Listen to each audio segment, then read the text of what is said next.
Hillary Clinton is in a box that she can't seem to get out of. And this was vividly on display during that MSNBC debate. The former First Lady, very aggressive against Bernie Sanders and trying to communicate to the audience that she is pretty much just as progressive, to use that term because nobody wants to say liberal anymore, just as progressive as Bernie Sanders, but more realistic. She can achieve things he can't. Some of his goals are unrealistic. She'll get it done in a way that he cannot.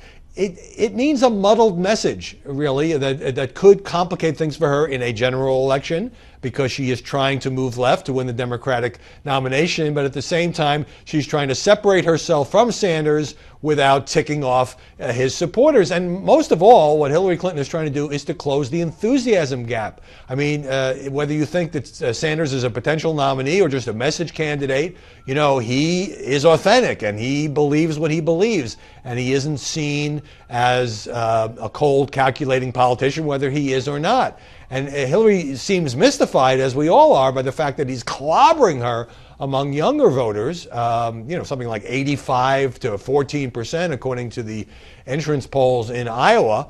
And she's always on the defensive about Wall Street because he can bash Wall Street with impunity. And she says, yeah, I've got all these proposals, but yes, I represented New York as a senator. And yes, I took $675,000 for a handful of speeches from Goldman Sachs. He just doesn't seem to be able to come up with an answer that will satisfy everybody or to move on. And I thought her worst moment at the debate, she had some good moments. She certainly was passionate. I thought Hillary Clinton's worst moment at the debate was when she was accused of being part of the establishment, because obviously what Sanders is doing is running against the establishment. And she says, well, how can I be part of the establishment when I would be the first female president?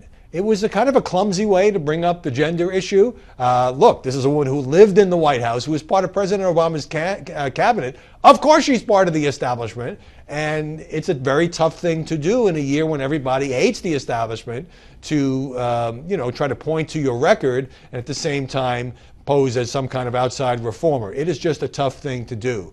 And so the press is suddenly very, very interested in this race. Why? Because it's heating up, because they're both whacking each other, for lack of a better phrase, and because the coronation is off. The coronation is off. There was even a national poll or two showing the race tightening nationally. Look, Hillary Clinton is still the overwhelming favorite to win the Democratic nomination, even if she gets clobbered by the man next door from Vermont. But this is a much tougher race than she had expected, than the political experts had expected, and than anybody in the media establishment had obviously expected.